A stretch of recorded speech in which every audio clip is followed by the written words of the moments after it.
গৌতমী পুত্ৰৰ অৱস্থা দেখিয়া অন্তৰিক্ষ ভৈলা যেও হাহাকাৰ কৰি গুৰুৰ পুত্ৰৰ প্ৰণামিলা পাবচুই মেলা মেলা বান্ধ ইহান দুখে অধিকে উঠাই জুই বোলে এই অশ্বত্থামাৰ এই অৱস্থা দেখি মই এতিয়া বোলে বেছিহে দুখ পাইছো। কিয় দুখ পাইছো?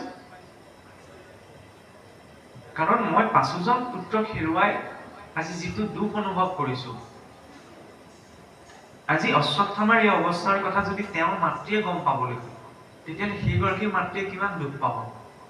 গতিকে মই এগৰাকী মাতৃ হৈ পেলাই মোৰ সন্মুখতে আন এগৰাকীৰ মাতৃৰ দুখটো মই দেখিব নোৱাৰো, দুখটো মই ভুগিব নোৱাৰো। গতিকে এওঁক মুক্ত কৰি দিয়ে। ভাগৱত মাৰ্গে ব্যক্তিজনক তেনেকৈ প্ৰস্তুত কৰে। কোনোবাখিনিত যদি সেইকণ সৰলতা ক্ষমাভাৱৰ অভাৱ হৈছে, তেতিয়া কিন্তু আমি ভাগৱত মাৰ্গত অকণমান আগবঢ়াত পিছলি যোৱাৰো সম্ভাৱনা থাকে। সেইকাৰণেতো স্পষ্ট হোৱা প্ৰয়োজন। জিজ্ঞাসা আহিলে, আশ্ৰয় লভিলো, বিশ্বাসো আছে, পোৱাৰ ভাৱনা ত্যাগ কৰিলো, কিন্তু অকণমান সহজ সৰল ক্ষমা ভাৱটো অন্তৰত লাগিব। আৰু তেতিয়াহে ঈশ্বৰৰ ওচৰত কুন্তীৰ দৰে ভাৱ উৎপন্ন হ'ব। আই কুন্তীয়ে কি কৈছিল যে প্ৰভু বোলে হেহি হেহি আপদ মূৰ অভিমত তোমাক অচিন্তিবে পাওঁ যিটো বিপদত। মোক সুখ সম্পদ এইবিলাকত ইচ্ছা নাই, পাৰিলে জীৱনত বিপদহে দিয়ে। বোলে কিয়? সেইবাবে কোৱা হৈছে বিপদো নহিব বিপদম সম্পদো নহিব সম্পদ বিপদম বিস্মৰণম বিষ্ণু সম্পদম নাৰায়ণ স্মৃতি। বিপদতকৈ ডাঙৰ বিপদ নাই, সম্পদতকৈ ডাঙৰ সম্পদ নাই। আটাইতকৈ ডাঙৰ বিপদ কি? ঈশ্বৰক পাহৰি থকা। কোনোবাই মোক কৰবাত কিবা এটা বেয়াকে ক'লে, সপোনতো সেইটো মোৰ মনত থাকিব, কিন্তু যিজনা ঈশ্বৰে আপোনাক মোক এই সুন্দৰ শৰীৰটো দিছে, চলি থাকিলে ইয়াতে প্ৰতি ২ ছেকেণ্ডত চাওকচোন পৃথিৱীৰ পৰা এজন মানুহ মৰে, এতিয়ালৈকে যে সেইখন লিষ্টত সোমোৱা নাই, কম ডাঙৰ কথা নে? ঈশ্বৰে শৰীৰটোৰ ভিতৰত যিবিলাক সুস্থ সবল অংগ পতংগ লগাইছে, লাখ টকা খৰচ কৰিলেও আমি এইবিলাক গোটাই আনিব নোৱাৰো।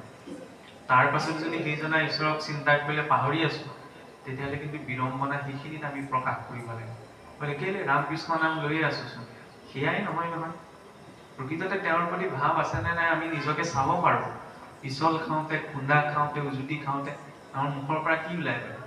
যদি বেলেগ কিবা এটা শব্দ ওলাইছে, জানিব লাগে যে মই ধৰ্মৰ নামত ভেকু ভাওনাহে কৰি আছো, তাৰ বাহিৰে মোৰ একো কোৱা নাই। কাৰণ ঈশ্বৰৰ প্ৰতি যদি ভাৱটো থাকিলেহেঁতেন, তেতিয়া সেই পৰিস্থিতিটো তেওঁলৈ মনত পৰিলেহেঁতেন। কিন্তু যদি নাই পৰা, তেতিয়াহ'লে অকৃতজ্ঞ লোক হৈছো আমি। সেই ভাৱটো পৰিপুষ্ট কৰিবলৈ এই ভাগৱত মাৰ্গ। আৰু যেতিয়া সেই তেনে ভাৱ এটা আহি যাব, সেই জীৱৰ বাবে পথ প্ৰশস্ত হয় ভীষ্মৰ দৰে গতি। ভীষ্মৰ মৃত্যুকো ভাগৱতে কি কৈছে? ভীষ্মৰ মুখ্য উৎসৱ। মৰিছিলেহে, মৃত্যুটোক মুখ্য উৎসৱ। ভাগৱত এনেকুৱা এটা প্ৰক্ৰিয়া, যিটো প্ৰক্ৰিয়াৰে এজন ব্যক্তিৰ মৃত্যুটোকো মুখ্য উৎসৱলৈ ৰূপান্তৰ কৰি দিব পাৰে। কিন্তু সৰু কথা নে? পিতামহ ভীষ্মৰ মৃত্যু হৈছে, কিন্তু তেওঁ কি কৈছে? মুখ্য উৎসৱ। কেনেদৰে আমি মৃত্যুটোক উৎসৱলৈ ৰূপান্তৰ কৰিব পাৰোঁ?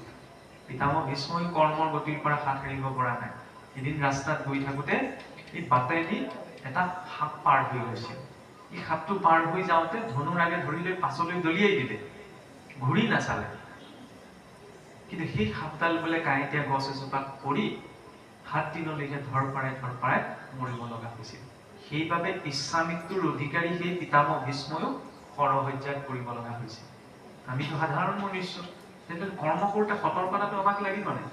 এই বোলে আজিকালি কোনে ইমান ভাবি থাকে, খাব লাগে আৰু জীয়াই থাকিব লাগে, এই চিন্তাটোত আগবাঢ়িলে একো নাপাওঁ, একো বুজা সম্ভৱ নহয়। কাৰণ আতি বিষয়তো 800 কোটি ভৈল্য যাৰ, 4 বেদ পঢ়ন্তে নোপোজে তাৰ জ্ঞান। তাৰ বাবে ঈশ্বৰে মন মগজু এটা দিছে, বিবেক এটা দিছে, আমি চিন্তন কৰিব লাগিব। কাৰণ চাওকচোন, পদাৰ্থ বিজ্ঞানতে আমি পঢ়িবলৈ পাওঁ প্ৰতিটো ক্ৰিয়াৰে সমান আৰু বিপৰীতমুখী প্ৰতিক্ৰিয়া আছে, নহয়নে?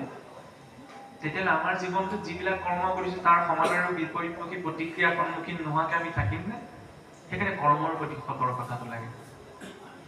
পিতামহ ভীষ্মই চাওকচোন, শৰসজ্জাত পৰিছে দক্ষিণায়ন কালত, আৰু তেওঁ শৰীৰ এৰিছে উত্তৰায়ণ কালত। ইমানখিনি কষ্ট কিয় ভোগ কৰিছে? বোলে 2টা কাৰণ। প্ৰথম, দুৰ্যোধনৰ পাপ অন্নৰে ভোজন কৰি, পাপ অন্ন ভোজন কৰি শৰীৰত যিমান ৰক্ত নিৰ্মাণ হৈছিল, তাৰ এটুক কৰি সেই শৰীৰটোৰ পৰা নিৰ্গত হৈ শেষ হৈ নোযোৱালৈকে পিতামহ ভীষ্মই জানিছিল যে সেইটো শৰীৰৰ পৰা মই গুচি গ'লে সদ্গতি পাব নোৱাৰো। সেইকাৰণে কেতিয়াও অধৰ্মৰে কিবা এটা অৰ্জন কৰিব নালাগে।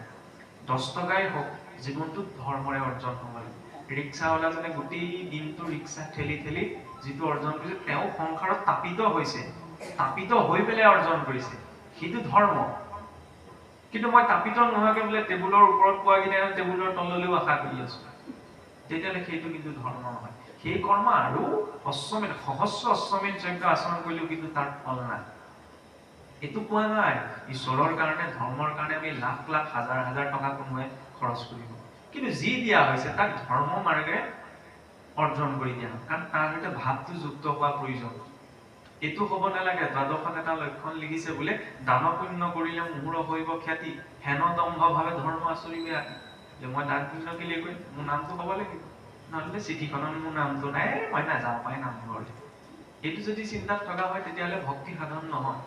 সেইকাৰণে বোলে চাওকচোন, আগতে আপোনাৰ আজিৰ পৰা 50-60 বছৰ আগতে এই নামঘৰ সত্ৰ মঠ মন্দিৰৰ পৰা চুৰ হ'লে অন্তত পাছত খবৰ এটা আহিছে, এই আমুকত বোলে মঠ মন্দিৰৰ পৰা চুৰ কৰাৰ কাৰণে বোলে তেওঁ বোলে এনেকুৱা বেমাৰ হৈ মৰিব লগা হ'ল বা তেওঁৰ জীৱনটো এনেকুৱা হ'ল। আজিকালিও চুৰ হৈ থাকে গোটেই অসমখনতে ধৰ্ম অনুষ্ঠানবিলাকত, তেনেকুৱা খবৰবিলাক আমি নাপাওঁ। চুৰ গৈছেগে আগদিনা ভালকে ভৰাই ফুৰাই দি লৈছে যে প্ৰভু চলিবলৈ উপায় নাই আৰু তোমাৰ ঠাইতে হাতখন দিছো। বেয়া কৰ্ম কৰিছে কিন্তু হ'লেও মানিছে নহয় যে ঈশ্বৰ আছে। মই একো মনা নাই নহয়, মই ভাবিছো কি কৰিব লাগে কাৰণে কৰি আছো, চাকি দিব লাগে দি আছো, মইহে কৈছো মইহে গোটাইছো। তেতিয়া গতিকে মোক মহিমাটো ঈশ্বৰে নেদেখুৱায়, এইটো বেলেগ কৰি ল'ব নালাগে। মই এইটো ক'ব বিচৰা নাই যে চুৰটোৱে ভাল কাম কৰিছে, নিশ্চয়কৈ বেয়া কাম কৰিছে, কিন্তু ভাৱটো যেনেধৰণে যুক্ত হ'ব তেনেধৰণৰ ভাৱেই জীৱনতো প্ৰতিফলন ঘটিব। কাৰণ ভগৱন্তক কি কৈছে ভাৱগ্ৰাহী জনাৰ্দন, ভগৱন্তই কি গ্ৰহণ কৰে ভাৱটো। শৰাইখনত দিয়া বুট মগু খাবলৈ ঈশ্বৰ নাহে, কিন্তু তাৰ জৰিয়তে ভক্তজনে যি ভাৱ অৰ্পণ কৰিছে সেই ভাৱ ঈশ্বৰে গ্ৰহণ কৰে, তেতিয়া সি প্ৰসাদলৈ ৰূপান্তৰ হয়। আৰু সেই ভাৱক লৈহে আমি ঈশ্বৰমুখী হ'ব পাৰো।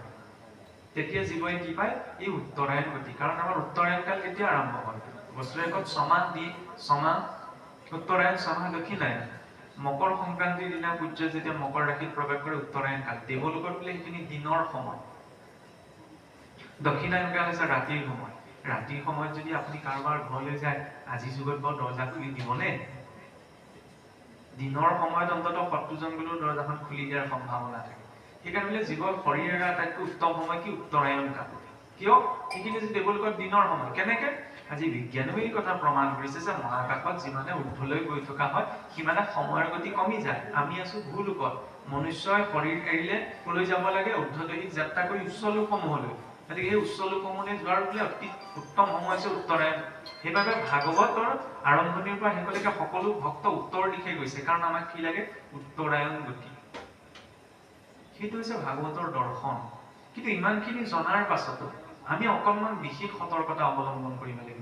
সেইকাৰণে ভীষ্মৰ মুখ্য উৎসৱৰ পাছতেই প্ৰসংগ আহিছে ধৰ্ম পৃথিৱীৰ সংজ্ঞাবাদ আৰু পৰীক্ষিতৰ দ্বাৰা কলিৰ নিগ্ৰহ। কাহিনীটো আমি সকলোৱে জানো, গতিকে বিস্তৃত ৰূপত মই সোমাব বিচৰা নাই। আমি সকলোৱে জানো যে মহাৰাজ পৰীক্ষিতে কলিত থাকিবলৈ, কলি মানে কি? বেয়া গুণ, নহয়নে? এই বেয়া গুণসমূহ থাকিবলৈ কেইটামান স্থান নিৰ্দিষ্ট কৰি দিছিল। কি বুজাব বিচাৰিছে? কেৱল শৰণীয়া ভোজনীয়া ভকতেহে সেইকেইটা স্থান এৰি থাকিব এইটোতো নহয়। মনুষ্য মাত্ৰৰ বাবে সেই কলি বেয়া গুণ বেয়া প্ৰভাৱযুক্ত সেইখিনি স্থান পৰিত্যাগ কৰাটো প্ৰয়োজন। কিয়? কলি মানে কি? য'ৰ পৰা বেয়া প্ৰভাৱ এটা আহে। পোনপ্ৰথমতে কৈ দিলে দ্যুতম অৰ্থাৎ জুৱা খেল।